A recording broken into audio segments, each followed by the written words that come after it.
حضرت عبداللہ بن مسعود رضی اللہ تعالیٰ عنہ فرماتے ہیں کہ شروع اسلام کی بات ہے کہ آقا علیہ الصلوۃ والسلام حرم کعبہ میں نماز پڑھ رہے تھے، تو نماز پڑھتے پڑھتے میں نے دیکھا کہ ابو جہل اور اس کے ساتھ کچھ اس کے ساتھی پلان کر رہے ہیں۔ وہ پلان کیا ہے کہ کوئی محلے فلاں محلے میں جائے، وہاں پہ اونٹ ذبح کیا گیا ہے، وہاں پہ اوجری پڑی ہے، وہ اوجری اٹھا کے لاؤ، آج محمد عربی سجدے میں جائیں گے تو ان کے اوپر اوجری رکھ دیں گے، پھر دیکھیں گے تماشا۔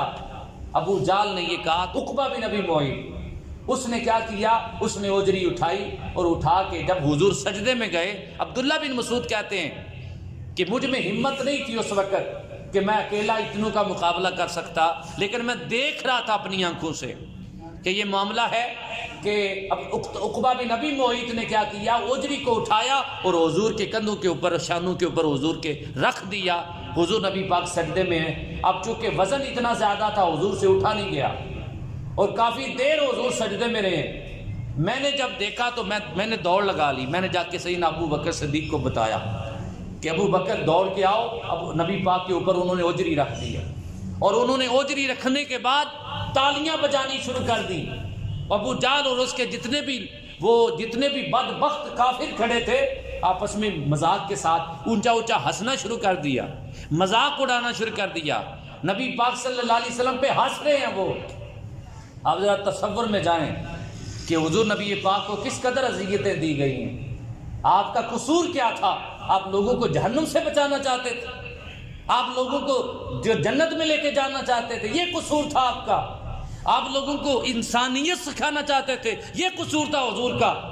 نبی پاک صلی اللہ علیہ وسلم انہیں انسان بنانا چاہتے تھے، یہ قصور تھا حضور کا۔ نبی پاک صلی اللہ علیہ وسلم بتوں جو اپنے ہاتھوں سے بنے ہوئے ہیں ان کے سامنے جھکنے والوں کو خدا یکتا کے سامنے جھکانے کے لیے آئے ہیں، یہ قصور تھا حضور کا۔ حضور نبی پاک کے زمانے میں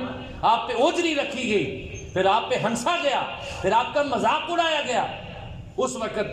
حضرت ابو بکر صدیق کے پاس حضرت عبداللہ بن مسعود کہتے ہیں میں نے دوڑ لگا دی، جا کے بتایا، پھر حضور کے گھر گیا، حضرت فاطمہ حضور کی جو بیٹی ہے ان کو بتایا کہ آپ کے ابا جان کے اوپر اوجری رکھی۔ حضرت فاطمہ زہرا کی ننھی سی عمر ہے،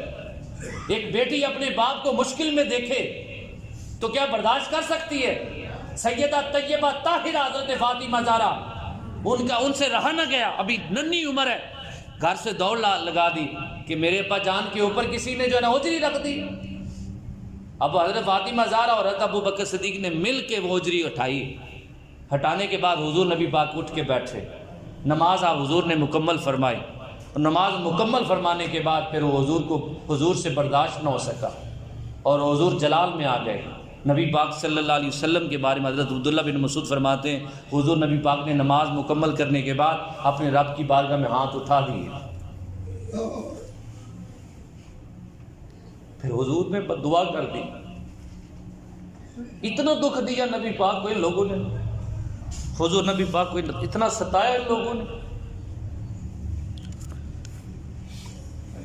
بڑی قربانیوں سے یہ دین ہمارے تک پہنچا ہے۔ حضور پاک نے بڑی تکلیفیں سہی ہیں، ہمارے خوش نصیب ہیں ہم اس نبی کا کلمہ پڑھتے ہیں کہ جس نبی نے بڑی مشکلوں سے یہ دین کو ہم تک پہنچایا ہے۔ نبی پاک صلی اللہ علیہ وسلم نے ہاتھ اٹھائے، فرمایا اے اللہ ابو جہل کو بھی غرق کر دے، عتبہ بن ربیعہ کو بھی غرق کر دے، شیبہ بن ربیعہ کو بھی غرق کر دے،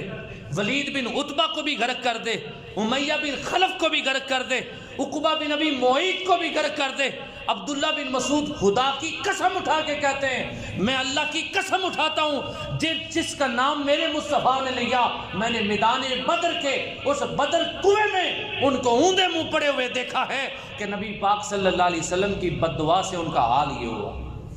وہ بدبخت بڑی بری موت مرے، نبی پاک صلی اللہ علیہ وسلم نے جن کے لیے بد دعا کی۔